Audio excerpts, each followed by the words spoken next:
औरतों ने प्रेगनेंसी को कमर्शियल बना दिया है। अपना पेट दिखाना कैमरे के सामने, अपना फोटोशूट करवाना, मंथ 1, मंथ 2, मंथ 3, मंथ 4, ये क्या हो रहा है? आप दुनिया को दिखाने के लिए प्रेग्नेंट हो रहे हो क्या?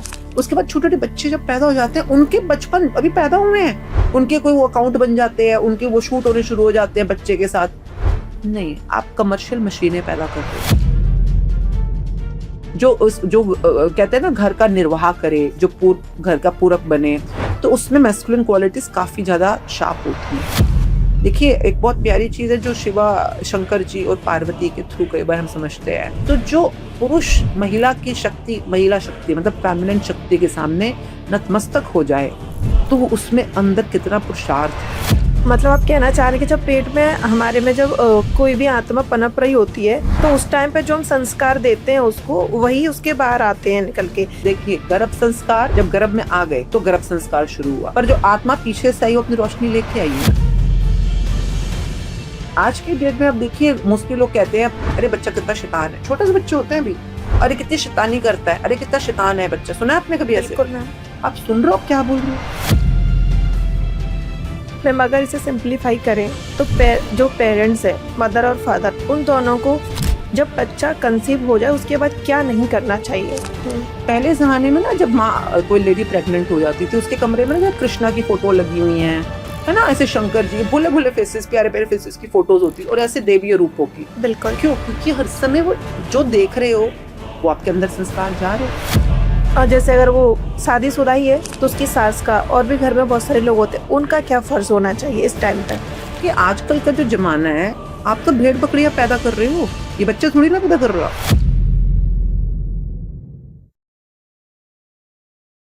नमस्कार दोस्तों, मैं अंजलि। स्वागत है आपके अध्याय के एक और न्यू पॉडकास्ट में। पेरेंट्स की सोच, घर का माहौल, कंपैरिजन और ओवर प्रोटेक्शन बचपन में ही बच्चे के कॉन्फिडेंस को कैसे ख़त्म कर देते हैं। कब छोड़ देना चाहिए पेरेंट्स को बच्चों का साथ, जानेंगे आज हम पेरेंटिंग स्पिरिचुअल और प्रैक्टिकल दोनों नज़रिए से। आसपिन मुंजाल जी, आपका बहुत बहुत स्वागत है। कैसे हो आप? आई am very good, thank you for having me here. बहुत बहुत शुक्रिया। Thank you ma'am. Ma'am, podcast शुरू करें? हाँ जी, बिल्कुल। मैम, जब पेरेंट्स को पता चलता है कि बच्चा कंसीव हो गया है, नेक्स्ट डे से उन्हें अपने डेली के रूटीन में क्या क्या बदलाव लाने चाहिए?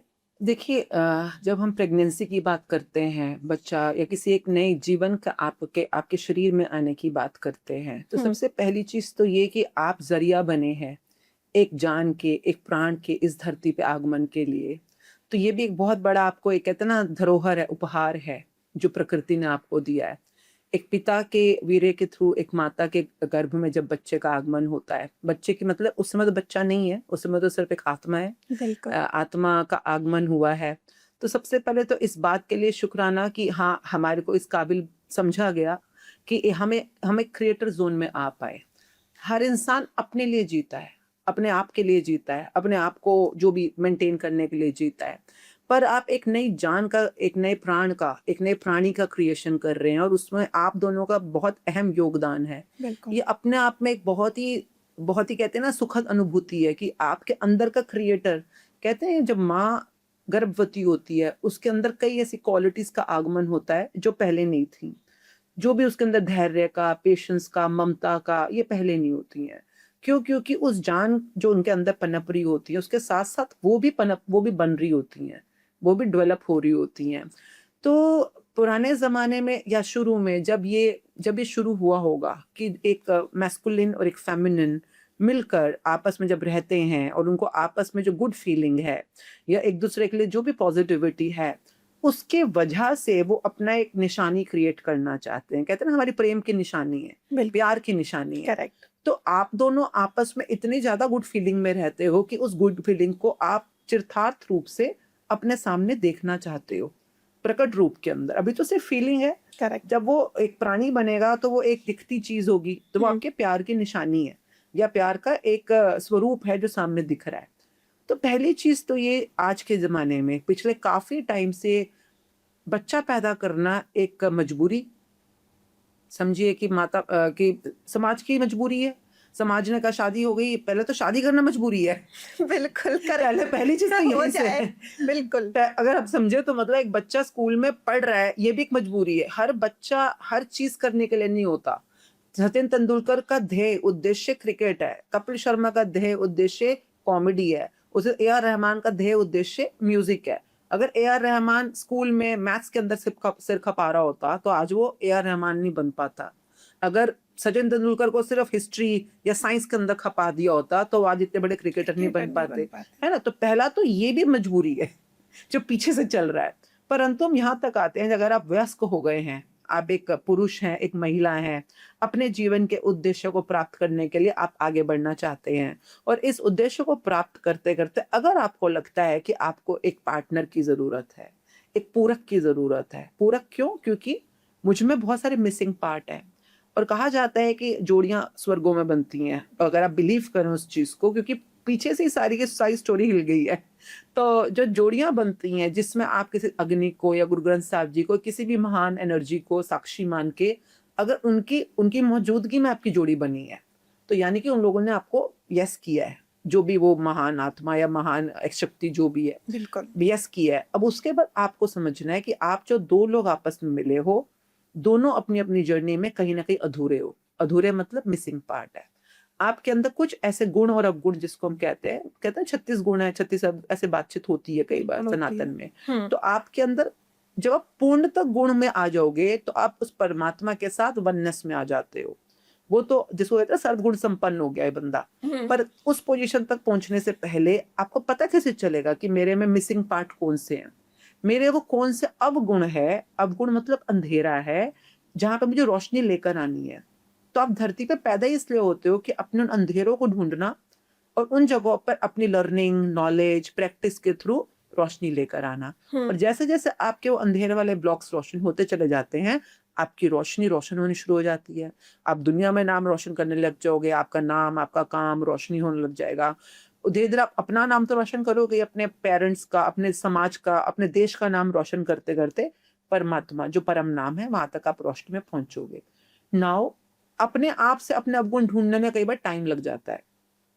भाई मुझे मेरे अवगुण पता होते तो क्या ही बात होती ना, भाई मेरे को आपके तो फट से दिख जाएंगे। बिल्कुल आपके तो फट से दिख जाएंगे, अपने नहीं दिखते, क्योंकि अपने वो जो मिसिंग ब्लॉक्स होते हैं या जिसको हम कहते हैं ना ब्लाइंड स्पॉट्स होते हैं, वो पीछे होते हैं, तो हमें नहीं दिखते। तो इसलिए मैन ह्यूमन ने ना एक बहुत प्यारी इंस्टीट्यूशन बनाई है विच इज कॉल्ड मैरिज, शादी। शादी में जब दो लोग आपस में आते हैं, इसको कहा जाता है पूरक एक दूसरे के। पूरक का क्या मतलब होता है कि जो मेरे में मिसिंग ब्लॉक्स है, मेरे मिसिंग पॉइंट्स है, उसको दिख रहे होंगे पक्का, और जो उसके अंदर मिसिंग पॉइंट्स है मुझे दिख रहे हैं। अरे वाह, ये दिख रहे हैं, दोनों को दिख रहे होते हैं। अब यहाँ से ट्रेनिंग शुरू होती, क्या आप एक दूसरे को समर्पित हो? क्या आप दूसरे को देवी या देवता मानकर उनके आगे नतमस्तक हो, कि वो जो कह रहा है कि भैया तेरे अंदर मिसिंग पॉइंट है, आप वो मानने को तैयार हो और उस पर काम करने को तैयार हो, अपने उस अंधेरे को मानकर उसमें रोशनी लाने को तैयार हो। पर नहीं, यहीं से सबसे बड़ी जो कहानी का बेड़ा गर्क है, यहाँ से स्टार्ट है कि यहीं पे हमारी ईगो, हमारा अहंकार, हमारा दम्भ वो इतना प्रबल हो जाता है कि भाई मुझे क्या बता रहा है, तू अपना देख, मेरे को क्यों बता रहा है। हम लेने को तैयार ही नहीं होते। और यहाँ से जब हम अर्धनारीश्वर या शिवा शक्ति या यिंग यांग की बात करते हैं, यहाँ पे बैंकरप्सी स्टार्ट हो जाती है। कि शादी का मतलब ही यही था कि हम एक दूसरे के साथ, एक दूसरे को शरीर ही नहीं, जिसको कहते हैं तन मन धन, हम एक दूसरे के शरीर के साथ जुड़ते हुए, एक दूसरे के मन के साथ जुड़ते हुए, भावनाओं के साथ जुड़ते हुए एक दूसरे की आत्मा को एम्पावर करेंगे परमात्मा तक पहुंचने के लिए। इस धरती पे अपना जो हमारी जर्नी है, जो हमारा उद्देश्य है, उसमें एक दूसरे को सपोर्ट करेंगे ताकि हम अपने मेन डेस्टिनेशन तक पहुंच पाए with in this life time. तो ये था उद्देश्य शादी का। पर सब भूल गए और इस उद्देश्य को प्राप्त करने के लिए जैसे सनातन में 7 वचन भी होते हैं, 7 फेरे, बिल्कुल होते हैं, 7 प्रोमिसेस जिसको हम कहते हैं वचन, है ना। तो वो जो वचन है वो 7 इसीलिए बने हुए हैं कि आपको अभी शुरू में इन 7 को पकड़ के रखना है कस के, क्योंकि इनको पकड़े रखोगे ना तो ही आपको पता चलने लगेगा आपके अंदर क्या है और दूसरे में क्या है। और अपने आप ये नहीं कि दूसरे को छोटा बनाते हो उसको उसका मिसिंग पॉइंट बताना है, नहीं, एक दूसरे का इज्जत में रहना है, एक दूसरे के पूरक बनना है, वो सब 7 फेरों में लिखा हुआ है।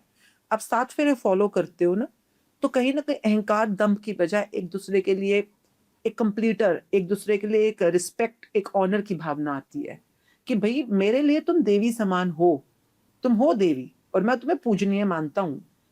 औरत भी यही बोलती है कि तुम मेरे लिए पति परमेश्वर हो और मैं तुम्हें पूजनीय मानती हूँ, परंतु इस पूजनीयता के अंदर जहां मैं तुम्हें दिव्य रोशनी में देखती हूँ तो ये कुछ कुछ अंधेरे मुझे दिख रहे हैं। और वो अंधेरे की तरह नहीं बताती, वो कहती है ये तुम्हारे अंदर अगर आ जाए तो तुम पूर्णता की तरफ बढ़ना शुरू कर दोगे। तो then the other person seek for it, seek मतलब वो सीकिंग करता है कि मुझे बताओ, मुझे दिखाओ। सो ये ओरिजिनल मैरिज का स्ट्रक्चर था। और जब दोनों अपनी अपनी पूर्णता की तरफ बढ़ना शुरू करते हैं, प्यार में, इज्जत में, वर्शिपिंग में, then they want to create a love symbol of themselves कि कल को जब हम उस परमात्मा तक पहुंच जाएंगे तो हमारे बाद भी ये जो प्रैक्टिस है, ये जो हमारे आपस की जो दूसरे के लिए जो भी एक दूसरे की फीलिंग है, ये आगे तक बढ़ती जाए। तो गुड फीलिंग को आगे बढ़ाना चाहते हो ना, बिल्कुल। किसी मनहूसियत को तो नहीं बढ़ाना चाहते, किसी नेगेटिविटी को तो नहीं छोड़ के जाना चाहते। नहीं। हर कोई क्या कहता है कि ये मेरे वंश है, मतलब वंश मतलब हम वंशज। दोनों इतने महान हैं एक दूसरे के नजरिए में कि हम अपने वंश को आगे बढ़ाना चाहते हैं। तो ये स्टोरी की शुरुआत है। बिल्कुल। बिल्कुल यहाँ से शुरुआत होती है कि एक दूसरे की गर्व, एक दूसरे के सम्मान को हम स्थिर रखते हुए अपनी निशानी बना रहे हैं, एक सिंबल बना रहे हैं। The moment you think of creating a प्रेम की निशानी यानी बच्चा पैदा करने के लिए, and then the man in himself is so much masculine, क्योंकि जो औरत को सम्मान दे, इज्जत दे, कहते हैं ना घर का निर्वाह करे, जो घर का पूरक बने, तो उसमें मैस्कुलिन क्वालिटीज काफी ज्यादा शार्प होती हैं। देखिए एक बहुत प्यारी चीज है जो शिवा शंकर जी और पार्वती के थ्रू कई बार हम समझते हैं कि उनका ना 108 शिवा सूत्रास है। शिवा सूत्रास के अंदर इन दोनों के आपस में वार्तालाप है, पार्वती जी और शिव जी की। शंकर जी की।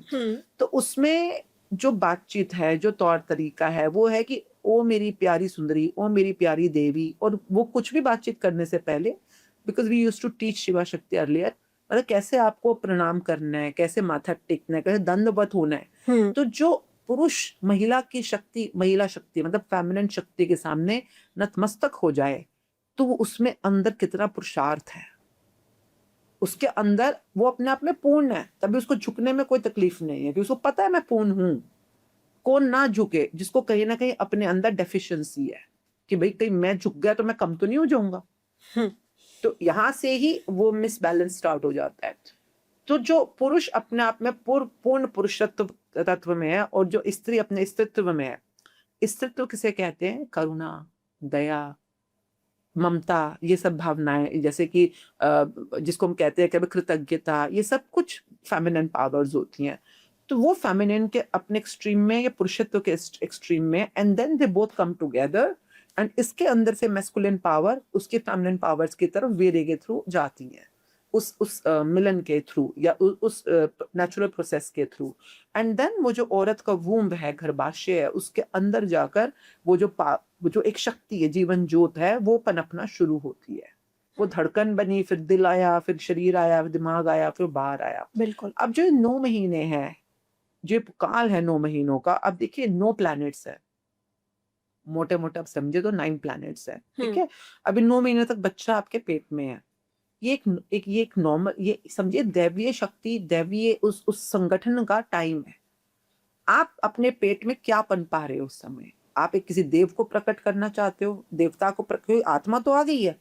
अब जो आत्मा आई अपने गुण अवगुण लेके आई है, पर एक माँ और बाप मिलकर उसके गुणों को ही इतना प्रबल कर दें कि आपके पेट में से जो बाहर निकले वो राम का, कृष्ण का, नानक का, जीसस का, किसी का रूप निकले। मतलब आप कहना चाह रहे हैं कि जब पेट में हमारे में जब कोई भी आत्मा पनप रही होती है तो उस टाइम पे जो हम संस्कार देते हैं उसको, वही उसके बाहर आते हैं निकल के। ऐसा नहीं है कि पहले से ही मतलब वो डिसाइड होता है। देखिए गर्भ संस्कार जब गर्भ में आ गए तो गर्भ संस्कार शुरू हुआ, पर जो आत्मा पीछे से आई वो अपनी रोशनी लेके आई है वो ना। कुछ भी तो कर्मा से अपने लेके आई होगी ना साथ में। 100% वो अपनी रोशनी लेके आई है। अब अगर सपोजिंगली फॉर एग्जाम्पल, जैसे कहा जाता है सतयुग आने वाला है फॉर एग्जाम्पल, और राम जी फॉर एग्जाम्पल है, हाँ राम जी का आगमन हो रहा है दोबारा से, एग्जाम्पल। तो राम जी तो दिव्य आत्मा है ना, पूर्ण रोशनी अपने आप में। तो राम जी का आगमन हुआ, महिला के गर्भाशय में पहुंचे, कौशल्या जिनके भी पेट से आए, कौशल्या जी के पेट से आए हैं, कोई देवकी, कोई है ना, हर यशोक, जो जिनके भी पेट से आए हैं ये लोग, तो कोई ना कोई लेडी के पेट से तो बाहर आए हैं ना, तो आएंगे तो सही पेट में, 9 महीने रुकेंगे। अब जो औरत है जो यहाँ पे है, वो हर समय पति के साथ लड़ती रहती है, फॉर एग्जाम्पल, है ना, आई तो अंदर राम जी की रोशनी है, पर ये औरत हर समय चुगली कर रही है, निंदा कर रही है, ऊट पटांग सीरियल देख रही है जिसमें लड़ाई झगड़े, नागिन शागिन, ये सब चल रहा है जो आजकल के जमाने में हो रहा है। मोबाइल पर सारा दिन बिंज वॉचिंग चल रही है, कुछ नहीं मिला तो कभी चिप्स खा रही है, कभी नॉन वेज खा रही है, कभी कुछ भी खा रही है, मटन खा लो, ये खा लो, वो खा लो, जो भी खा लो। और मानसिक स्तर के ऊपर भी आप हमेशा कुछ ना कुछ नेगेटिव सोच रहे हो, कुछ भी, सास के साथ लड़ाई, पति के साथ लड़ाई, या ये शॉपिंग चाहिए, जलन चाहिए, क्रोध चाहिए, चिंता चाहिए, डर चाहिए। जो अंदर रोशनी है वो तो रोशनी थी, पर आपके अंधेरे में वो इतना इतना अंधेरा हो गया कि उसकी अपनी रोशनी भी बुझनी शुरू हो गई, क्योंकि वो तो रोशनी है। पर रोशनी को रोशनी बनाए रखने के लिए गर्भाशय भी तो रोशन चाहिए, समझ रहे हैं? समझ रही हूँ मैं। ओके, अब इस दौरान उसकी रोशनी बनी रहे, तो ये दोनों का पार्ट होता है, पति का भी पत्नी का भी, दोनों का पार्ट है कि दोनों मिलकर कैसे अपनी रोशनी बनाए रखे, ताकि जो रोशनी पेट में आई है वो रोशनी की तरह ही बाहर आए। आज की डेट में आप देखिए, मोस्टली लोग कहते हैं अरे बच्चा कितना शैतान है, छोटे से बच्चे होते हैं भी, अरे कितनी शैतानी करता है, अरे कितना शैतान है बच्चा, सुना है आपने कभी ऐसे? बिल्कुल मैम। आप सुन रहे हो, आप क्या बोल रहे हो? शैतान, आप उसको शैतान बोल रहे हो। दो ही रूप है, या तो भगवान आ सकता है या शैतान आ सकता है। हमने शैतान पैदा करने शुरू कर दिए और हम खुशी खुशी बोल भी रहे हैं, देखो ये बच्चा कितना शैतान है। अरे पागल हो गए हो, बोल क्या रहे हो तुम? बोला ये बच्चा कितना भगवान है, ये बच्चा कितना भगवान है। अगर आप बोलोगे तो शायद भगवान की रोशनी उसमें फिर से जागृत हो जाए, पर हम तो बोल ही रहे हैं। अरे शैतानी नहीं करो, अरे आप तो बहुत शैतान हो गए हो। शैतान शैतान शैतान, शैतान मीन्स डेविल, शैतान मीन्स राक्षस, शैतान मीन्स डेमंस। आप धरती पे डेमंस पैदा कर रहे हो और कैजुअली बातें भी कर रहे हो इस बारे में। तभी आप देखो ना आसपास क्या हालत है, लोगों की हालत देखो एक बार आप, जो जो लोगों में गुस्सा है, जो लोगों में ईर्ष्या है, जो रेप्स का जो है, या मर्डर्स का, ये फ्रॉड्स का जो भी हालत है। कलयुग क्यों पैदा हुआ, कलयुग टिका भी क्यों हुआ है? मैम अगर इसे सिंप्लीफाई करें तो जो पेरेंट्स हैं, मदर और फादर, उन दोनों को जब बच्चा कंसीव हो जाए उसके बाद क्या नहीं करना चाहिए, वो कौन सी चीजें हैं? कि अगर आप शादीशुदा हैं, आप एक साक्षी मान के एक कमिटमेंट में आए हैं और आप तैयार हैं माता पिता बनने के लिए, सबसे पहले तो आप देखिए आप दोनों में पॉजिटिव एनर्जी कितनी है। क्यों? क्योंकि इस बाहर के जो आत्माएं एंटर करेंगी धरती के अंदर, वो दो ही तरह की आत्माएं हैं, या तो वो दैवी आत्माएं या वो काली आत्माएं हैं, है ना। अब आप दोनों के बीच में जो एनर्जी है, ऊर्जा है, यानी कि अगर आप दोनों के बीच में सकारात्मकता है, पॉजिटिव एनर्जी है, आपके बीच में रोशनी है, में गुड फीलिंग्स हैं, तो आप रास्ता क्लियर कर रहे हैं दैवी आत्मा के एंटर करने के लिए। अगर आप दोनों आपस में हमेशा लड़ते रहते हैं, घबराए रहते हैं, गुस्सा करते रहते हैं, चिंता में रहते हैं, यानी अंधेरे में रहते हैं, है ना, आप दोनों के बीच में नेगेटिविटी है, अंधेरा है, तो आप रास्ता बना रहे हैं नेगेटिव आत्मा के आने के लिए, जो कि शैताना, जिसको हम कहते हैं नेगेटिव आत्मा है। तो नंबर 1 तो क्लियर हो जाओ ना, आपको चाहिए क्या। पहले आप क्लियर करो आपको क्या चाहिए, कैसा प्राणी को आप, किस आत्मा के आने का आप दोनों जरिया बनना चाहते हो। बिल्कुल। क्यों? क्योंकि देखिए एक बहुत प्यारी पुस्तक है, you can heal your life, उसमें लुई है नाम की एक, और ये यहाँ नहीं कई जगहों पे हमने बात बोली, सुनी और जानी है। जब भी आत्माएं धरती पे अपने अपने आने का रास्ता बनाती हैं, देखिए मनुष्य के शरीर में आने का रास्ता भी है, बाकी योनियों में जाने का रास्ता भी है, बिल्कुल करेक्ट। पर मनुष्य का शरीर सबसे सिरमौर योनि होती है, सबसे टॉप का योनि होती है। तो जो जितनी भी देवीय आत्माएं हैं जो स्वर्गों में वास करती हैं, वो भी वेट कर रही हैं आने के लिए। करेक्ट। जो नरक की आत्माएं हैं, जो कि काली आत्माएं हैं, शैतानी आत्मा, वो भी वेट कर रही हैं आने के लिए। अब अगर सपोज मेरे पास इस समय 1000 वाट की रोशनी है, मैं आत्मा हूँ 1000 वाट की रोशनी वाली, और मुझे धरती पे एंटर करना है, भाई 1000 वाट की रोशनी वाली आत्मा ढूंढेगी ना, माँ बाप में भी 1000 वाट की कैपेसिटी होनी चाहिए। बिल्कुल होनी चाहिए। भाई इन दोनों में रोशनी 1000 वाट की तो हो, तभी तो मैं एंटर कर पाऊंगी। तो जितनी भी दैवीय आत्माएं हैं, रोशन आत्मा, आज की डेट में एंटर ही नहीं कर पा रही हैं धरती के अंदर, क्योंकि माताओं का वूम्ब इतना नेगेटिविटी की वजह से भरा पड़ा है। पिता माता के रिश्ते में इतनी नेगेटिविटी है, अंधेरा है, कि वो जो उज्जवल आत्माएं हैं वो एंटर नहीं कर पा तो रही। आप ये कहना चाह रहे हैं कि अभी जितने भी मतलब कंसीव हो रहे हैं वो नेगेटिव आत्माएं हो रही हैं? आप आपस में रिश्ता चेक करो, सिंपल। आप आपस में रिश्ता चेक करो, अपने आपस का एनवायरनमेंट, स्पेस, ऑरा को चेक करो। Are you grateful to each other? Are you respectful to each other? Are you in good feeling with each other? Are you compassionate, caring to each other? अगर आप दोनों के बीच में रोशनी है तो आप रोशनी को ही तो आने का रास्ता दोगे ना, सिंपल है। ये तो सिंपल है भाई। जैसे आप कैरियर हो, उसको कहते हैं कैरियर, आप किस तरह के कैरियर हो उसी तरह का आपको पीछे से आत्मा मिलेगी। आप किस बिल्कुल। तरह के रिसीविंग में हो, तो वो आप जो चाहो वो कर सकते हो। माता पिता अपनी खुद की रोशनी बनाए, अकॉर्डिंगली वो उसके आने का प्रेरक या बीच में अपना पात्र बनेंगे ना। वंस आत्मा देखती है, देखिए कहा जाता है कि आत्मा चूज करती है अपने पेरेंट को, मतलब अपने मन्नर और माता पिता जो होते हैं उनको चूज करती है। क्यों? उसको जब तक वो आत्मा के रूप में, उसको पता है उसका जीवन का उद्देश्य क्या है, उसको पता है ये वाली बात, क्योंकि उसको तो पता है, वो तो परमात्मा से भी अलग हुई है, उसको पता है पता है मेरा उद्देश्य, सारी मैं चीजें। धरती पे क्या करने आ रही हूँ, बिल्कुल। What is my purpose of life. अब अगर suppose purpose of life for example कि आपने धरती पे जाना है और फ्रेंच सीखनी है और वापस आना है, फॉर एग्जाम्पल, मैंने रैंडमली एग्जाम्पल लिया। अब उसको पता है कि मुझे फ्रेंच सीखनी है, तो सबसे ज्यादा फ्रेंच सीखने के एनवायरनमेंट कहाँ होगा? फ्रांस में। करेक्ट। भाई फ्रांस में कोई फ्रेंच माता पिता है, चाहे इंडिया में भी है पर फ्रेंच माता पिता है, तो मैं जल्दी अपना पर्पस ऑफ लाइफ कंप्लीट कर कंप्लीट कर पाऊंगी। पाऊंगा। अब अगर वो सपोजली गुजरात के जामनगर में किसी गांव में पैदा हो जाए बच्चा जाकर, तो उसको टाइम ज्यादा लगेगा, बहुत है लगेगा। ना, वो फ्रेंच सीखने में और फ्रेंच में फ्लुएंट होने में। एग्जाम्पल रही मैं बोल रही हूँ। तो उस बच्चे, उस आत्मा को पता होता है मेरा पर्पस ऑफ लाइफ क्या है, अकॉर्डिंगली वो अपने माता पिता का सेट चूज करता है।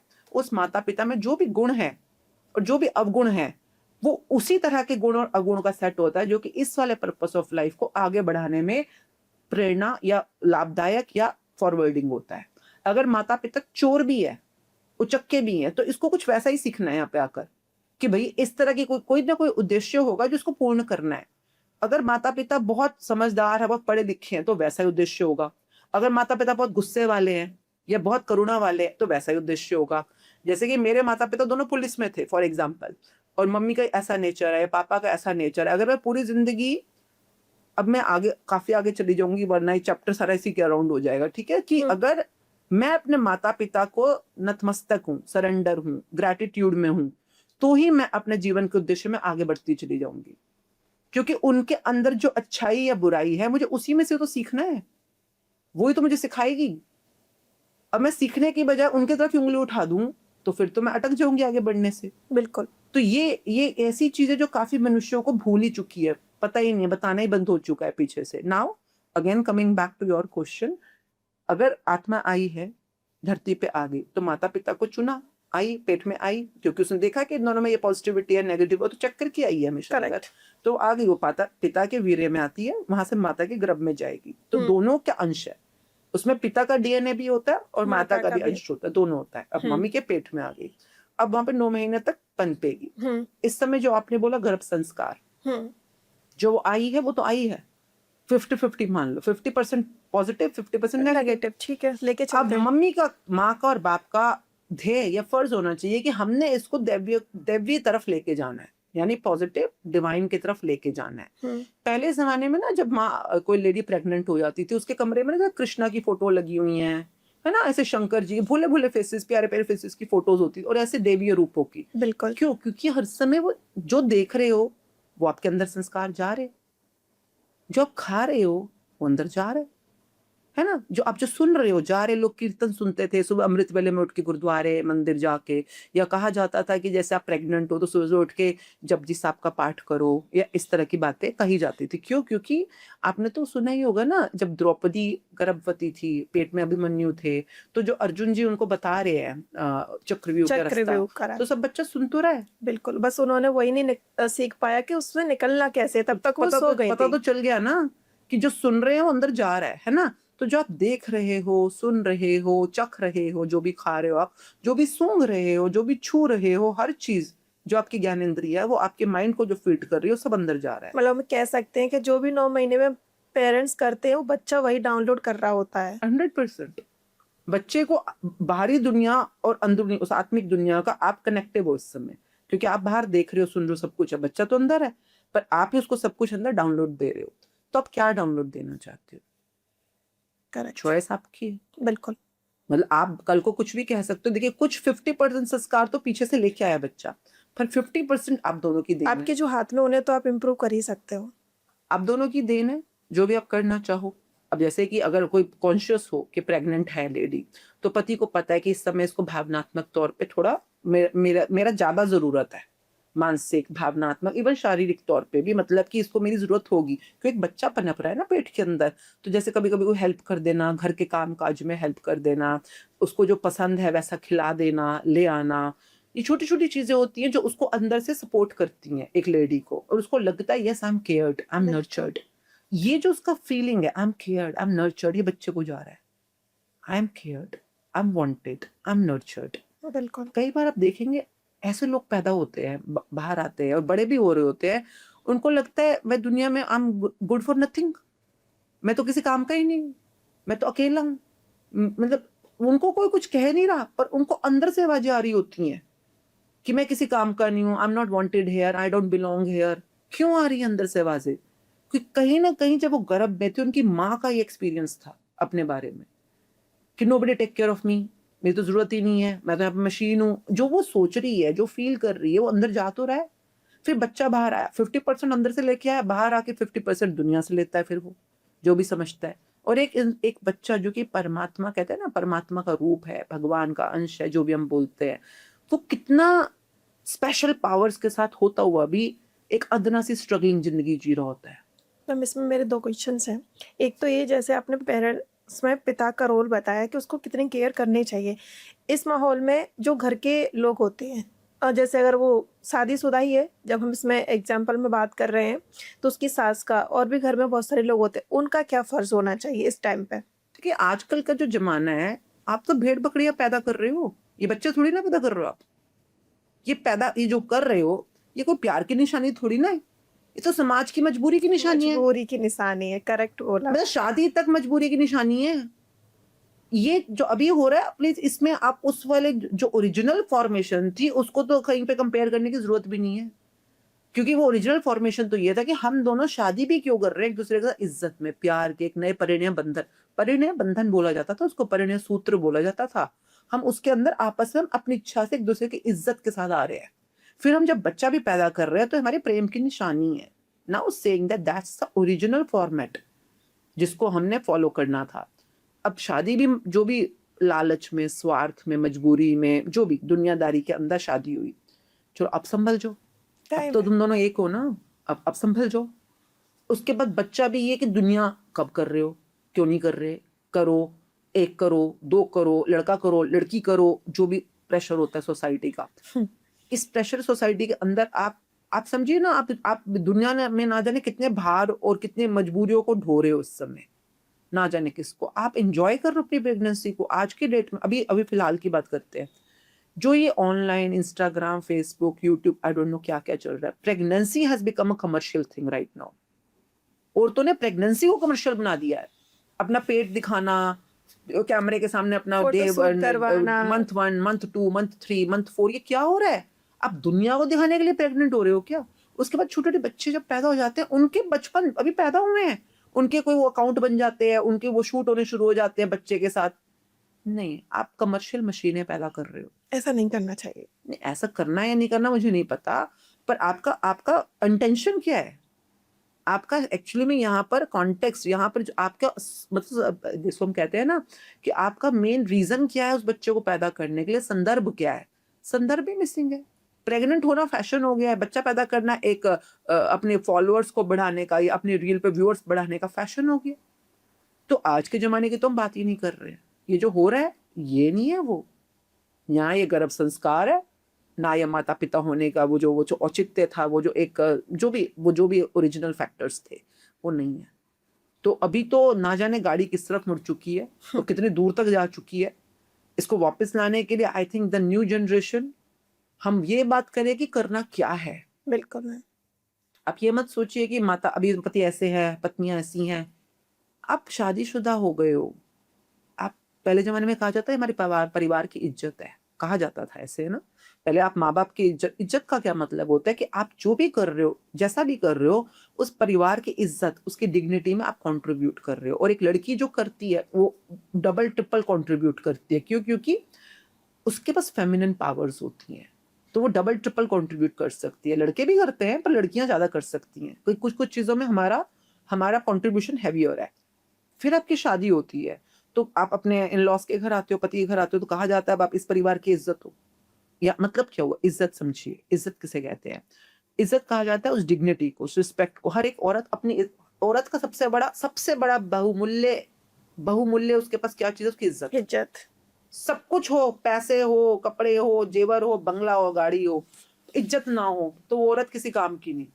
और अगर इज्जत है, कुछ ना भी हो उसके पास, तब भी इज्जत है, तो भी वो अपने आप को एक एक उसमें समझती है, फील करती है, डिग्निटी में फील करती है, इज्जत तो है ना मेरी, बिल्कुल। बहुत है। कहते हैं ना इज्जत, इज्जत के तो बहुत डेफिनेशंस हैं। इज्जत लुट जाना, इज्जत खो जाना, गवा देना, तो इज्जत इज वेरी वैल्यूएबल।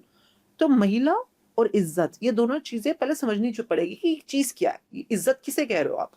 फिर खैर अभी हम उस चैप्टर में नहीं जाएंगे, 2-3 पॉडकास्ट तो इसी में निकल जाएंगे तो बिल्कुल आपकी। मैम नेक्स्ट क्वेश्चन की तरफ बढ़ते हैं। नहीं तो इसके अंदर वापस आ गया कि अगर आप इज्जत समझिए, आप उस परिवार की इज्जत हो, पति की इज्जत हो, जो भी हो, इज्जत किस कैसे मेंटेन करनी है आप सोचिए, है ना? किस तरह के आपको बिहेवियर रखना है, किस तरह का आपको अपना जो भी खाना पीना उठना बैठना, आप देखिए आप कैसे मेंटेन कर रहे हैं।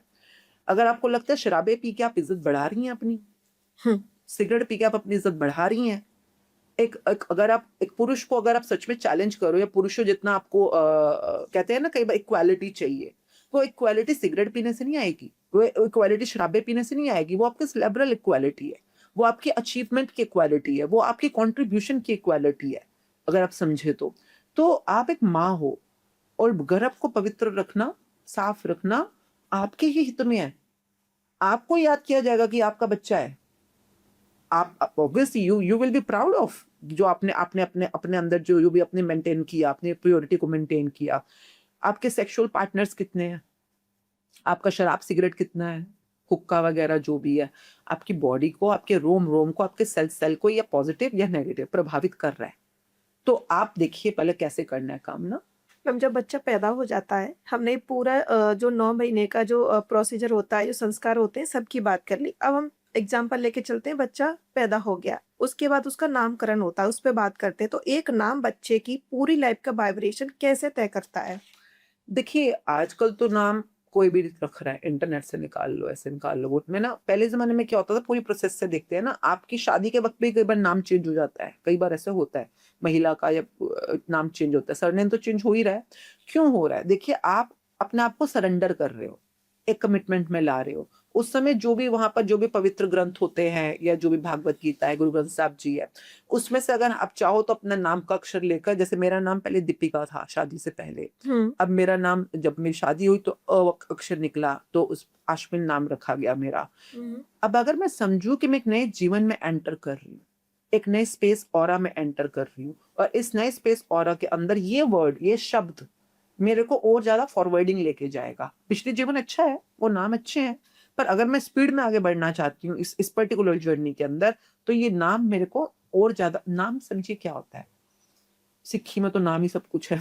बिल्कुल। सिक्खी में सब कुछ ही नाम है। जब हम कहते हैं नाम जप करना, तो नाम मीन्स, जैसे ये माइक है तो इसका नाम है माइक, ये चेयर है ना, इसका नाम है चेयर, ये बुक है, इसका नाम है बुक। हर चीज का एक नाम है। अगर आपको नाम पता है, कई बार नाम आपको ये पता होगा कि भाई ये कुछ लाइट वाली चीज है, आपको रिंग लाइट नहीं पता, पर आपको ये पता लाइट वाला स्टैंड, तो आप इसको लाइट वाला स्टैंड बोल रहे हो, पर नाम तो पता है ना आपको, इसका नाम लाइट वाला रिंग स्टैंड। लाइट। इवन आप स्कूल में अपने पहले दूसरे क्लास के बच्चों का नाम, कईयों को ना नाम याद होगा आपको कि वो रश्मि है, वो भावना है। कुछ एक लंबा सा लड़का था ना, नाक निकलता रहता था, कईयों को आप ऐसे याद रखते हो, उनका नाम क्या है, लंबा सा लड़का जिसका नाक निकलता रहता है। परंतु आपके मस्तिष्क में, आपके माइंड में, आपके ब्रेन में सिर्फ वही चीजें आपके लिए एग्जिस्ट करती हैं जिनका आपको नाम पता है। जिनका आपको नाम नहीं पता, वो आपके सिस्टम में एग्जिस्ट ही नहीं है, वो है ही नहीं, वो आपकी दुनिया में अस्तित्व में ही नहीं है। तो नाम ही सब कुछ है, नाम ही सब कुछ है, पहली चीज। अब हम नाम पे आते हैं कि नाम की इंपॉर्टेंस क्या है। देखिए जो भी आपका नाम बन गया, फॉर एग्जाम्पल माता पिता ने जो भी नाम ढूंढा, अगर वो किसी वैदिक वे में लिखा या ढूंढा आपने, तो ठीक है, ये तो जो भी आपका तरीका है, जो आपने दोनों ने प्यार से एक नाम चुना और रखा। अब बच्चे को हर नाम परमात्मा तक पहुंचने का वसीला होता है, हर नाम। जब हम हर नाम बोलते हैं ना, हर नाम भी एक वर्ड है, सतनाम, हर नाम, ये भी एक वसीला होता है। देखिए आप जैसे उस कुर्सी पे बैठे हैं, इसका नाम कुर्सी है, आप कुर्सी के साथ जुड़े जुड़े जुड़े जुड़े जुड़े जो कुर्सी के साथ ग्रैटिट्यूड करते करते करते करते करते करते भी परमात्मा तक पहुंच जाओगे। पर कुछ नाम ऐसे होते हैं जिनको कई लोगों ने मिलकर क्यूमुलेटिव पावर दे रखी होती है। क्यूमुलेटिव पावर मतलब जैसे राम नाम है फॉर एग्जाम्पल। अयोध्या में दशरथ जी के यहाँ पे 3 बीवियों में से एक बीवी के बच्चा पैदा हुआ, जिसमें एक का नाम, बाकियों का नाम शत्रुघ्न है ना, लक्ष्मण, इनका नाम राम रखा गया। क्या उससे पहले राम नाम नहीं चलता था? भैया पहला बच्चा थोड़ी ना पैदा हुआ होगा जिसका नाम राम रखा गया। बिल्कुल। उससे पहले भी तो नाम, जैसे दशरथ नाम चल रहा है फॉर एग्जाम्पल, है ना, लक्ष्मण चल रहा है, वैसे राम भी चल रहा था। पर इस बच्चे ने पैदा हुआ, इसका नाम रखा गया राम। और इसने अपने राम के जो गुण हैं, जिसको हम राम चरित्र मानुस बोलते हैं ना, राम जैसे चरित्र वाला मनुष्य, तो कोई चरित्र के गुण है। इस बच्चे ने उन गुणों को इतना चरितार्थ कर दिया कि ये राम उस रमे हुए, रमैया, रमैया मतलब सब में रमा हुआ है, वो वाले राम के नाम के साथ रेजोनेट कर गया। आज राम का नाम लेते में भगवान की फीलिंग आती है ना। बिल्कुल। जबकि इस धरती पे पैदा हुए हैं, इस धरती पे पैदा हुए, है ना, इसी त्रेता में, मतलब इसी किसी काल में आए हैं। तो मतलब कि उन्होंने अपने नाम को इतना चरितार्थ कर दिया कि वहां तक पहुंच गए वो। तो हर बच्चे को जो नाम मिलता है, जो भी नाम मिला, उसने अपने नाम के साथ अगर बिलीफ और ग्रैटिट्यूड के साथ जुड़ गया, तो अगर आपने अपना नाम, अपना खुद का नाम रोशन कर दिया, जो भी आपका नाम है आपने रोशन कर दिया, आपको दुनिया के सारे रिवॉर्ड्स, जो भी नाम, शोहरत, पैसा, इज्जत सब मिलेगा, क्योंकि आपने अपना नाम रोशन किया है। पहला तो इंसान सबसे पहले अपना नाम रोशन करता है ना। वो नाम मिला कहाँ से, जो आपने भी क्वेश्चन पूछा। बिल्कुल। अब वो बच्चा नाम रोशन करने तक के बीच की क्या प्रोसेस को फॉलो करेगा, वो अलग चैप्टर है, ठीक है। करेक्ट। पर अपना नाम रोशन करेगा, परिवार का नाम रोशन करेगा, अपने समाज का नाम रोशन करेगा, देश का नाम रोशन करेगा। अब देखिए, कई लोग तो देशों की बाउंड्री से भी बाहर चले, कृष्णा देश की बाउंड्री से भी बाहर चले गए। जीसस किस देश में, यूरोसलम में पैदा हुए थे। यूरोसलम आज के डेट में कहाँ कहाँ नहीं है जो जीसस के नाम को पूछते हैं, जीसस को पूछते, तो उनका नाम कितना एक्सपेंड कर गया। वो नहीं है पर उनका नाम अब भी है। कोई बोलेगा जीसस, तो आपको पता है जीसस कौन है। तो अपने नाम को कितना रोशन करके गए हैं ये लोग। तो नाम बहुत बड़ा टॉपिक है। शुरुआत कहाँ से हुई, जब बच्चे का नाम रखा गया उस टाइम। नामकरण से। नामकरण संस्कार बोलते हैं, जब गर्भ संस्कार, नामकरण गर्भ संस्कार। तो बिल्कुल। ये भी एक बहुत इंपॉर्टेंट प्रोसेस होती है। अब जो आपको नाम मिल गया है उसको जियो ना। जैसे आपका नाम है, आपका नाम क्या है? अंजलि। अंजलि किसे कहते हैं? जहाँ तक मुझे पता है, उंगली से कनेक्टेड है। जिस उंगली पे भगवान श्री कृष्ण ने वो गोवर्धन पर्वत उठाया, तो दैट मीन्स ये उंगली बहुत इम्पोर्टेंट रोल प्ले करती है, जितना मुझे पता है। हाँ, अभी देखो आपको इतना ही पता है, जबकि आपका अपना नाम है ये, है ना। जी। अंजलि हम ये भी कहते हैं, अंजलि बनाना, है ना। अंजलि मीन्स किसी को देना। जब हम किसी के ऊपर कोई भी कृपा, अंजलि मतलब हम ले भी रहे हैं तो अंजलि में ले रहे हैं, हाँ, दे भी रहे हैं बिल्कुल। तो अंजलि में दे रहे हैं, है ना। बिल्कुल। तो पात्रता को भी अंजलि बोला, जैसे अंजलि बनाना फॉर एग्जाम्पल। अब आपको अपने नाम के ऊपर रिसर्च करनी है कि मेरा नाम मतलब क्या है इसका। इसको हम कहते हैं कॉन्वर्सेशनल डोमेन करना। हम सिखाते हैं कई बार अपने पार्टिसिपेंट्स को। अच्छा। आपका नाम अरविंद है, आपका नाम आशमिन है, आपका नाम ईश है, आपका नाम अंजलि है। तो इससे कैसे, क्या मतलब होता है, इनका मतलब कैसे समझना चाहिए हमें? देखिए, जब आप कृतज्ञता की रोशनी में होते हो, एक ना ये बुक है मैजिक बुक के नाम से, तो हम पहले कहते हैं पहले अपने अंदर इतनी रोशनी बनाओ कि आपके अंदर रोशनी हो जाए। अब आपका नाम उस सत्य नाम तक, उस परमात्मा के नाम तक कैसे आपको लेके जाएगा, उसका रास्ता क्या बनेगा। कई बार हमारे को अपना पर्पस समझने के लिए अपने नाम को समझना भी जरूरी होता है। बिल्कुल। क्योंकि कुछ रास्ता ऐसी, देखिए दुनिया में ना, इस धरती पे स्पेशली, कोई भी चीज कोइंसिडेंटल नहीं है। कोई भी चीज अकस्मात, कोइंसिडेंटल, एक्सीडेंटल नहीं होता। जब तक कि कोई किसी वजह से ना हुई हो वो चीज। तो हर चीज की कोई ना कोई वजह होती है, पहले समझना जरूरी है। आप जिस घर में पैदा हुए, जिस माँ बाप के यहाँ पैदा हुए, जिस सरनेम में पैदा हुए, जिस नाम के साथ आप आगे बढ़ रहे हो, सब चीजें कोई ना कोई रीजन है इसका। अब समझी मैं इसका मतलब। रीजन है, तो पहले इस रीजन को मान लो, अब उसके अंदर काम करना शुरू करो। अब जैसे फॉर एग्जाम्पल अरविंद है किसी का नाम। अरविंद किसे कहते हैं? कमल के फूल को, फॉर एग्जाम्पल है। अब अरविंद नाम रखा है किसी का, कमल का फूल। कमल का फूल क्या होता है? जो कीचड़ में उगता है ना। जितना मर्जी कीचड़ उस पर गिर जाए, उस पर कोई गंदगी टिक नहीं सकती, सड़क के नीचे आ जाती है। और वो कीचड़ में उगा हुआ भी भगवान के पैरों में चढ़ने लायक शोभनीय होता है ना। कमल का फूल है। अगर मेरा नाम अरविंद है, तो मैं, चाहे मेरे आसपास जितनी मर्जी नेगेटिविटी हो, जितना मर्जी कीचड़ हो, जितना मर्जी अंधकार हो, पर मैं पवित्र रहूंगी। मैं अपने ऊपर नेगेटिविटी की एक बूंद को भी टिकने नहीं दूंगी। निंदा की, चुगली की, डर की, जो भी है ना, मैं कोई भी टिकने नहीं दूंगी। मैं हमेशा पवित्र रहूंगी। मैं अपने आप को इतना पवित्र बना के रखूंगी कि मैं शोभनीय पवित्र जगहों के ऊपर उनके चरणों में चढ़ने लायक पवित्रता में रहूं। बिल्कुल। मैं उस भगवान के चरणों के अंदर शोभनीय, मतलब मेरे को कमल के फूल को हम लोग दैवीय फूल बोलते हैं, तो मेरे को अपने दैवीय पावर्स को हमेशा बना के रखना है, क्योंकि मैं हूं अरविंद। हर इंसान अपने अपने नामों को समझ लेना एक बार, आधा आधा रास्ता तो यहीं से अपना क्लियर कर जाएगा। उसको पता चल जाएगा मेरा रास्ता क्या है, मुझे क्या करना हर है। नाम का मतलब होता है, कोई भी नाम बिना मतलब के नहीं है। इंग्लिश का, हिंदी का, जैसे आश्विन है, ये इंडियन नेम नहीं है। पता नहीं कैसे पड़ गया मेरा नाम, मुझे भी नहीं पता था। ये तो गुरु ग्रंथ साहब ने आ निकला, इन्होंने पता नहीं क्या नाम रखा इन लॉज ने मेरे, वो रोके के टाइम पे, वो करते कराते जब कार्ड पे छप के आया तो मेरे को तो दीपिका ही पता था अपना नाम, पर उस दिन वो आश्विन लिखा हुआ। अब पड़ गया नाम, क्योंकि कार्ड पे छप के आ गया, वेडिंग कार्ड पे। तो उसके बाद उसी नाम से मेरे पार्लर्स भी मैंने वैसे चालू किए। फिर जिस दिन मुझे इस बात का पता चला, जो ऐसे मैं भी आपको बता रही हूँ, तो मैंने इस नाम को गूगल पे ढूंढा। मरियम बैक, एक डिक्शनरी होती है, ऑक्सफोर्ड डिक्शनरी, जितने भी गूगल पे जितने भी स्पॉट्स हैं, एक में से कुछ मतलब निकला। फिर उस मतलब के अंदर गई मैं, फिर और मतलब ढूंढा, और मतलब ढूंढा, करते कराते एंड में जहां मैं पहुंची, that's what I am living right now.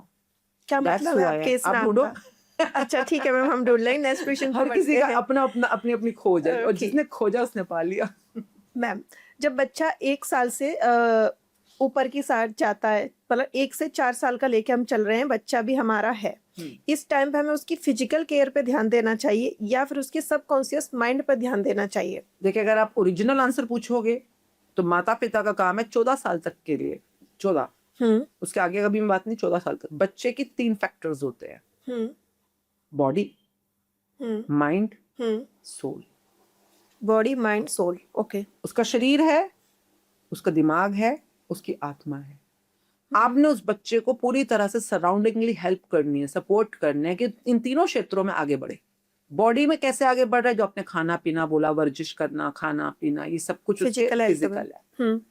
Mind में कैसे पड़ेगा, ज्ञान अच्छा सीखे, जो उसके काम के लिए फॉरवर्डिंग है, रोशनी है। अगर आप उसके हाथ में मोबाइल भी पकड़ा रहे हो तो आपका काम है उसके ऊपर नजर रखना कि बच्चा क्या सीख रहा है, क्या देख रहा है, क्या सीख रहा है। देख रहा है, सुन रहा है, वो तो अलग बात है, सीख क्या रहा है। हर चीज उसके माइंड को फीड कर रही है। जैसे वो खाने के लिए सपोजिंगली कई बार माँ बाप बोल देते हैं चॉकलेट नहीं खानी, ये नहीं खाना, हाँ आपकी बॉडी के लिए जंक फूड है, ये नहीं खाना। अगर आप बॉडी के लिए इतने कॉन्शियस हो कि उसको, मैंने कल परसों गुरुद्वारे में कैंटीन है बंगला साहब में, वहां पे एक छोटा बच्चा आया, वो कह रहा है कोल्ड ड्रिंक, गर्मी थी बहुत ना, कोल्ड ड्रिंक पीनी है, बच्चे को प्यास लग रही होगी, तो माँ कह रही है नहीं ऑरेंज वाली ले लो, वो बच्चा कह रहा है नहीं कोला लेनी है काली वाली। और वो बच्चा कोला कह रहा है, माँ कह रही ऑरेंज। मैं कह रही हूँ देखो क्या फर्क पड़ रहा है, दे दे कोला, बेचारा रोई जा रहा है बच्चा। तो अगर तू पिलाना चाहती है तो दे दे। उस माँ के दिमाग में क्लियर है कि ऑरेंज वाला कम हार्मफुल है, जो फेंटा वगैरह होता है, और ये कोला वाला ज्यादा हार्मफुल है, काले वाला। तो उस बच्चे ने रोते रोते रह गया, वो बच्चा कह रही नहीं दूंगी, या तो लिम्का ले ले, ऑरेंज ले ले। तो मैं कह रही देखो आप कितने केयरफुल हो ना, जो आपने सोच लिया कि भैया कोला तो नहीं दूंगी, इन दोनों में से ले ले, क्या उतने ही केयरफुल है कि बच्चे के दिमाग में क्या जा रहा है, कि भाई तू हनुमान चालीसा पढ़ ले, जपजी साहब कर ले, पर तेरे को ये जंक रीले तो नहीं देखने दूंगी। आप हो इतने केयरफुल कि बच्चे को चुप चुपाई पढ़ ले, ये पढ़ ले, पर तेरे को ये टीवी के सीरियल तो नहीं देखने दूंगी। हम हैं इतने केयरफुल। माइंड को जब हम फीड कर रहे होते हैं, माँ बाप भी तो बताएंगे, बिल्कुल बताएंगे भाई खाने पीने के लिए अगर आप इतने फिक्सेटेड हो कि भैया कोला नहीं दूंगी ऑरेंज दूंगी, तो फिर यहाँ पे भी तो आपको उतना ही देखना पड़ेगा ना बच्चे के दिमाग में ज्ञान क्या जा रहा है।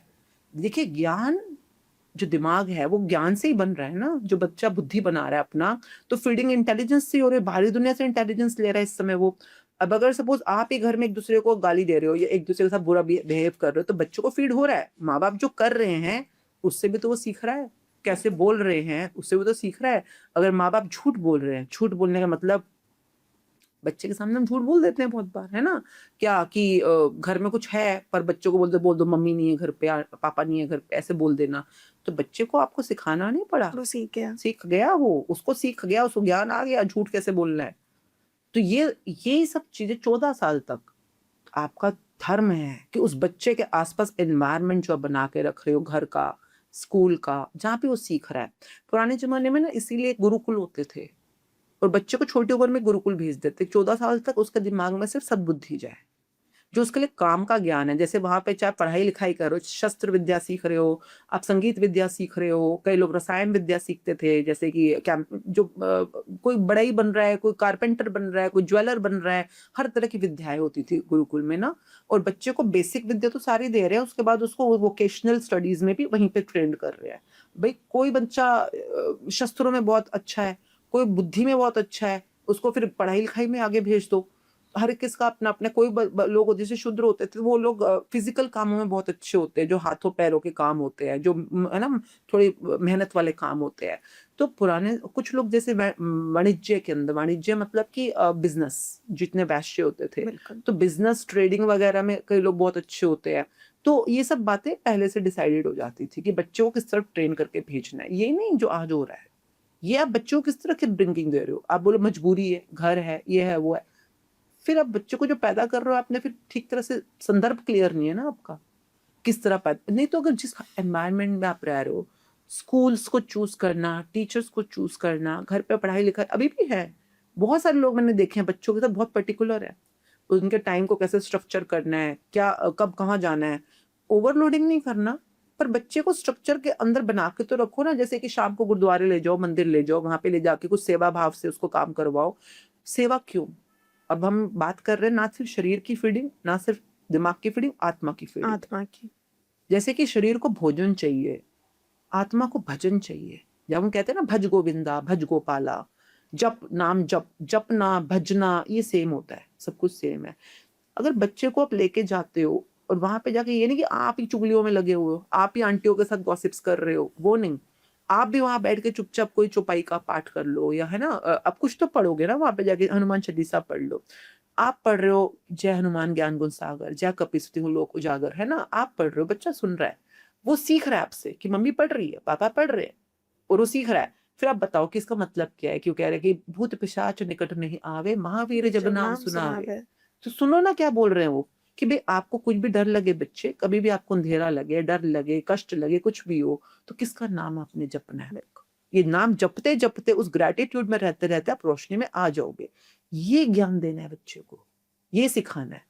फिर वहां पे कोई हमसे कमतर होता है ना, बाहर बैठे होते हैं लोग ऐसे मंदिर के, गुरुद्वारों के बाहर, बिल्कुल। बच्चों के हाथ में चीज दो, कोई मतलब चाहे आप एक बिस्कुट का पैकेट दे दो, उसके हाथ से उसको बोलोगे बेटे हमारे पास आज इतने हैं कि हम किसी और बच्चे को सपोर्ट कर सकते हैं, ना वो छोटा ना हम छोटे, ना वो बड़ा ना हम बड़े, पर आज हमारे पास है तो हम शेयर कर रहे हैं, है ना। तो बच्चों को सही शेयरिंग की भावना, किसी के साथ सहायता करने की भावना, कहीं पे हम जैसे गुरुद्वारे में जाते थे जब मेरे बच्चे छोटे थे, तो झाड़ू पोछा करना, है ना, किरत करने की भावना, कोई काम छोटा बड़ा नहीं है। नहीं होता। टॉयलेट्स में सफाई का मिल रहा है, टॉयलेट की सफाई भी करो, क्योंकि वहां मिलते हैं, हमें अपॉर्चुनिटी मिल जाती है वहां पे।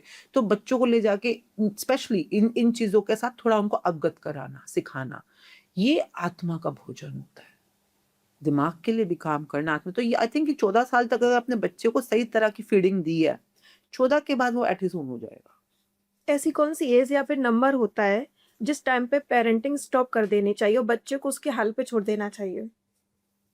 देखिए पेरेंटिंग आप क्या किस रहे हो, किसी भार को कह रहे हो, नो मैम, या गाइडेंस को कह रहे हो। अभी जो हम बच्चे को लेके अगर चल आपने रहे हैं ना। 14 साल तक बच्चे को ठीक तरह से फीड किया है, जो 14 साल के बाद वो बच्चे की हड्डियां, उसका शरीर इतना मजबूत हो जाता है कि आगे की ग्रोथ वो ऑटोमेटिकली खुद संभाल लेगा शरीर वाइज। उसी तरह से अगर हम 14 साल तक उसकी पढ़ाई लिखाई पे अच्छा ध्यान दिया है, 14 साल तक अक्सर बच्चा 8वीं 10वीं तक पहुंच जाता है नॉर्मल, तो उसका दिमाग इतना ट्रेंड हो चुका होता है कि वो आगे की पढ़ाई लिखाई के लिए खुद कॉन्शियस एक्ट लेना शुरू कर देता है। पर अगर तक इस समय तक वो बच्चा परिपक्व ही नहीं हुआ, परिपक्व मतलब पका ही नहीं है वो, अभी तक बच्चे को एक ना माएँ होती हैं ऐसी स्पून फीडिंग माएँ, बच्चे को, बच्चा बड़ा भी हो गया है तब भी वही स्पून फीड कर रही हैं। मतलब मेरे गोदी का पोती नहीं होते, मेरे गोदी का अटैचमेंट लाल, ही नहीं छोड़ पता नहीं पा रही है। भगवान जाने क्या बीमारी है उनकी। तभी तो मैं कह रही हूँ गुरुकुल प्रथा वाज वेरी गुड, कि बच्चा एट देयर ओन हो जाते हैं। ओन का मतलब अब बच्चे को टाइम टेबल लगाना, अपने लिए थोड़ा बहुत खाने पीने का प्रबंध करना, अपने कपड़े कुपड़ों को धोना प्रेस करना, ये आना चाहिए। अपने लिए यूनिफॉर्म अरेंज करना, जो भी है, मतलब फीस जमा कराना स्कूल की, अगर आप फीस दे भी रहे हो, बाकी काम तो उसको करने चाहिए ना। अगर जैसे मैंने अपने बच्चों को कैसे ट्रेन किया था, एनी है और मेहर है, तो मतलब एक टाइम के बाद आप चूज करो आपको कौन से सब्जेक्ट्स लेने हैं, मुझसे सब पूछ लो, मैं आपको गाइडेंस दे दूंगी कि भाई आर्ट्स में ये होता है, कॉमर्स में ये होता है, साइंस में ये होता है, आप चूज करोगे। मैं आपको दोनों के जो मुझे पता है मैं उसके प्लस एंड माइनस भी बता दूंगी कि इनके आगे जाते जाते क्या फायदे या नुकसान हो सकते हैं जो मुझे पता है, पर बाकी रिसर्च खुद करो। फॉर एग्जाम्पल, अगर बच्चे स्कूल भी जा रहे हैं या कुछ भी खाना भी खा रहे हैं, जंक फूड खाना है, स्कूल में कैंटीन में खाना है, घर में खाना है, खुद चूज करो। मेरा बेटा आई रिमेम्बर 6 क्लास में था, 6 से भी छोटा था, 4th 5th में था। I used to tell him, ये आपकी लिस्ट है कोचेस जो ट्यूशन वाले होते हैं ना, जो ये ट्यूशन पढ़ाने हैं, क्योंकि मैं वर्किंग थी और मैं बहुत रेगुलरली उसको टाइम नहीं दे पाती थी एक्स्ट्रा पढ़ाई का। जो स्कूल की पढ़ाई होता है तो पढ़ा दूंगी, पर अगर आपको और एक्स्ट्रा पढ़ना है तो you need a regular coach, जिसको ट्यूशन वाले लोग हैं, ट्यूशन वाले सर बोलते थे। तो मैंने 5th क्लास में उसको लिस्ट पकड़ा दी थी, ये रहे 4 नंबर, ये वाले सर आएंगे, अपने आप इंटरव्यू लो, अपने आप देखो कौन से सर आपको सही से पढ़ा सकते हैं, जिनको हायर करना है खुद हायर करो, और जो पैसों की बार्गेनिंग करनी है खुद करोगे। अगर आपको लगता है कि आपके बाकी स्टूडेंट्स जो बाकी फ्रेंड्स वगैरह है, इतने जैसे वो जर्मन सीखता था उस समय, तो आप फ्रेंड से नंबर ले लो, उनसे पूछो कितने पैसे दे रहे हैं, सबसे 3-4 लोगों से कंपेयर करो, उसके अकॉर्डिंगली आपको पता होगा ना कि सबको कितनी फीस देनी है। बिल्कुल। तो आपको खुद अपने टीचर्स को चूज करना है, खुद रिस्पेक्टफुल उनसे पढ़ना है, आपको पता होना चाहिए उनको कितने पैसे दे रहे हो आप महीना के। बेशक मैं आपको सपोर्ट कर रही हूँ, but you need to be your own decision maker. At the same time my intention was very clear कि मेरे दोनों बच्चे अपना भला और बुरा खुद जानते हैं, उनको पता है उनके लिए क्या भला है और क्या बुरा है। मैं उनके स्कूल में उनके सिर पे खड़ी नहीं हो सकती हर टाइम, वो किस संगत में है मैं नहीं जान सकती, वो क्या खा रहे हैं, क्या पी रहे हैं, किस संगत में है, क्लास में है कि नहीं है।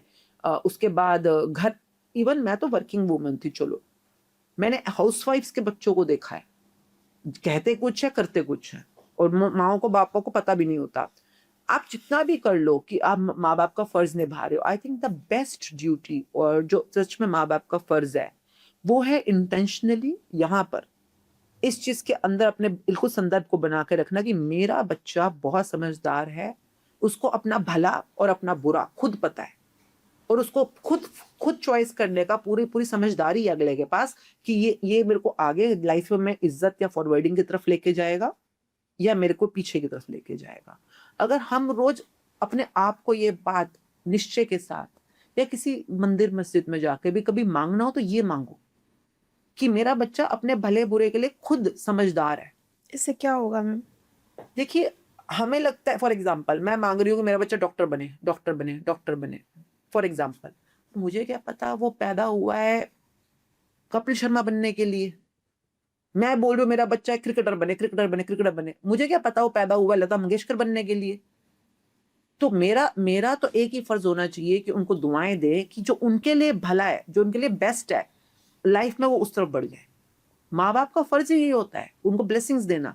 हम अक्सर क्या करते हैं, उनकी बुराइयां ढूंढ कर, उनकी कमियां ढूंढ कर उनको नीचा दिखाते हैं माँ बाप कि तुझमें ये कमी है, तुझमें ये गलत है। ये भी अपने आप में समझे क्या है, हमें भी हमारे माँ बाप ने ऐसे ही पाला है, मुझे भी तो ऐसे ही पाला होगा ना मेरे माँ बाप ने। बिल्कुल।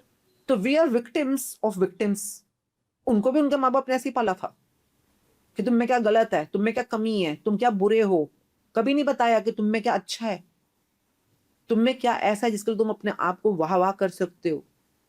उनको भी ऐसा ही पाला गया, फिर उन्होंने हमारे दादा दादी को ऐसे पाला, फिर दादा दादी हमारे मम्मी पापा को ऐसे पाला, फिर मम्मी पापा ने हमें ऐसे पाला, and today we are victimising our victimness on our children. हम अपने सपनों का बोझ उन पर लादने की कोशिश कर रहे हैं, जो हम में अंधेरे हैं हम उन पर लादने की कोशिश कर रहे हैं।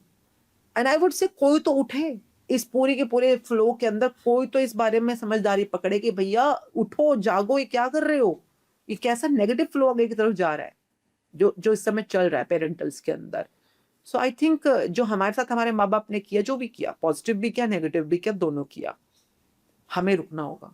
फर्स्ट ऑफ ऑल पहली चीज, जो जो इस सुन रहा पॉडकास्ट उसी को जिम्मेवारी लेनी होगी। बिल्कुल। कहीं पे कोई तो इस बात की जिम्मेवारी लेना, वरना तो हर किसी ने दूसरे पे डाल रखा है कि मेरे पापा ने बचपन में मेरे साथ ये किया, मम्मी ने ये किया, वो किया, जो भी जिसके जो ट्रॉमास होते हैं। बिल्कुल। आज हम ट्रॉमा में जी रहे होते हैं, और हम जितना उनको रेजिस्ट कर रहे होते हैं कि उनको वैसा क्यों किया या मैं वैसा नहीं बनूंगा, आप मोर और लेस अपने माँ और बाप का ही फोटोकॉपी बन चुके हो इस समय। करेक्ट।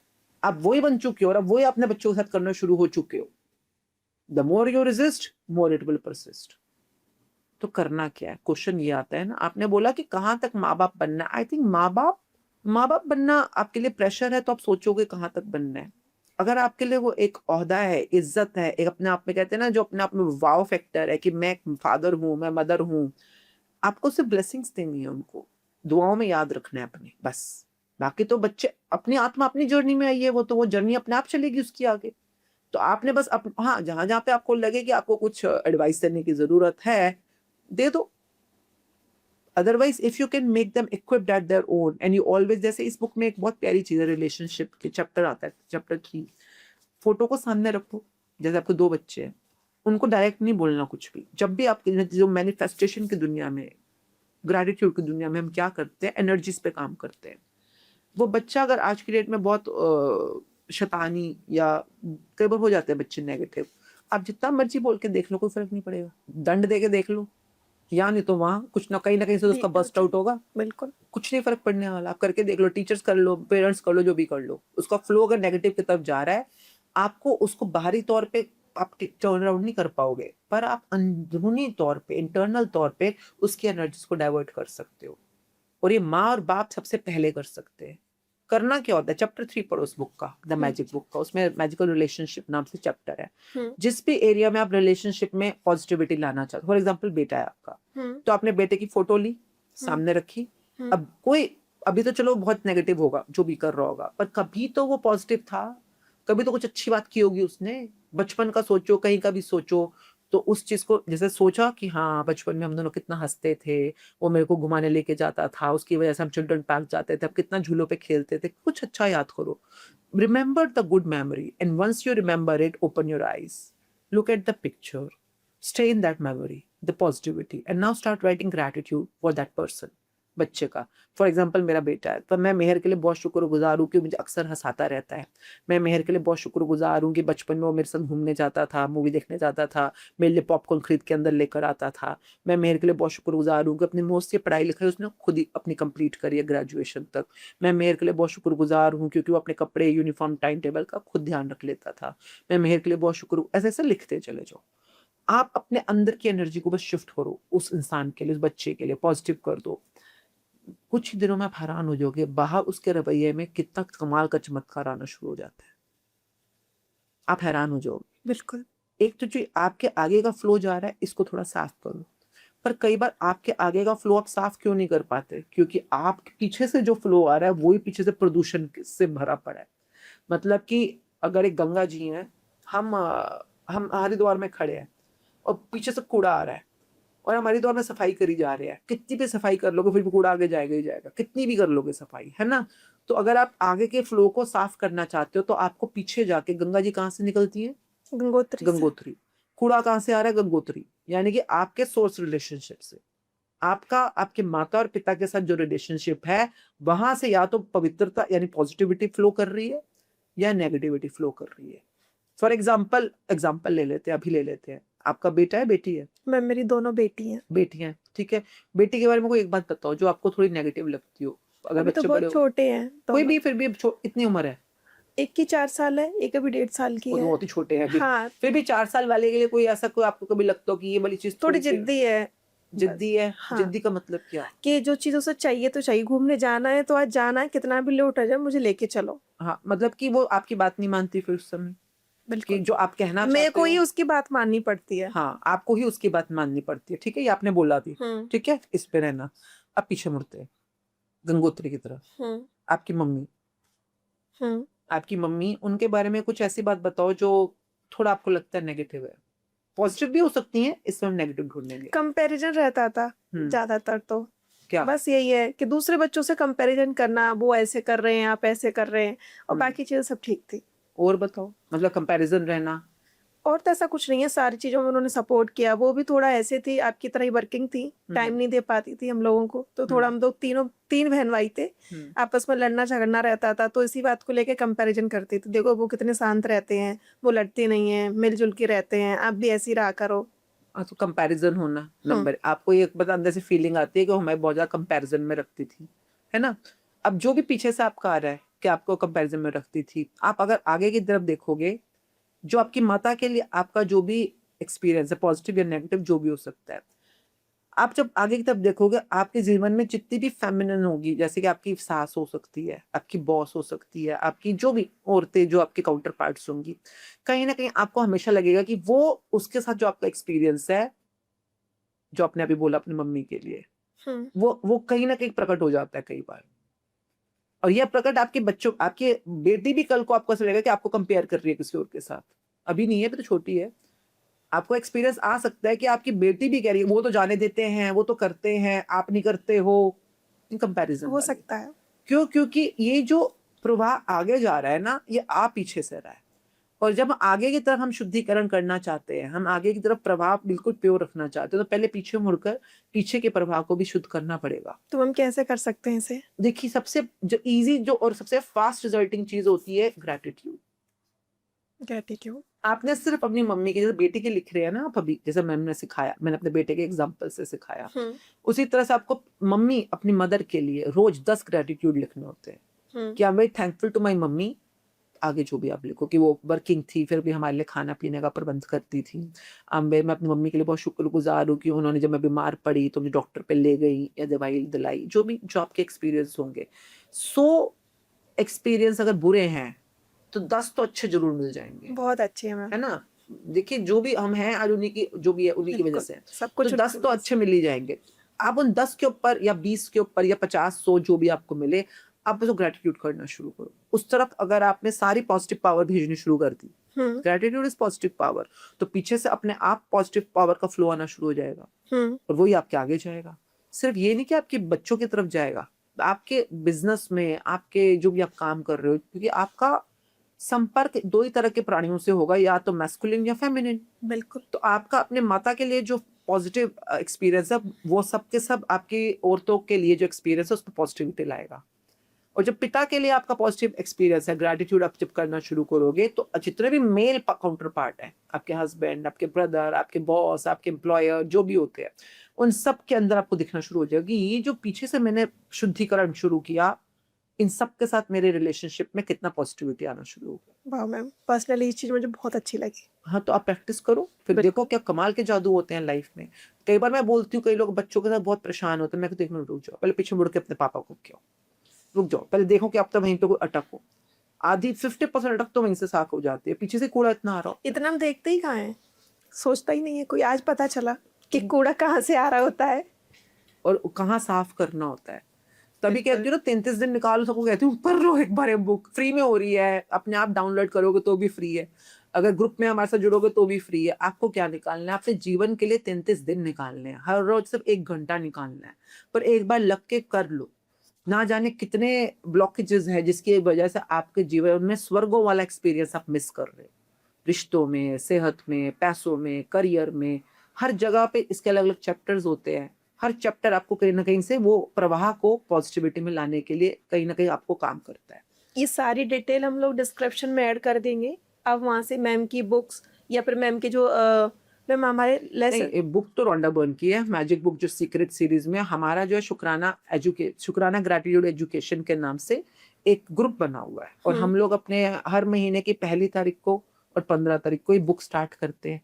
इंग्लिश में, हिंदी में भी, मराठी में भी शुरू हो रही है, मराठी, सिंधी, हर भाषा में अलग अलग टाइम्स में शुरू होती है। और जो भी कहीं से भी ज्वाइन करना चाहे, यूट्यूब लाइव पे हर कोई ज्वाइन कर सकता है, तो वहाँ से आप कर सकते हैं। वैसे जूम पे भी होता है, पर यूट्यूब पे भी होता है। मेन मकसद ये है कि आपके जीवन में जो भी आप जीवन जीना चाहता है, जो भी आप सपने पूरा करना चाहते हैं, अपने परिवार में, रिश्तों में, करियर में, पैसों में, just bring the light of gratitude and live a life that you really want to live.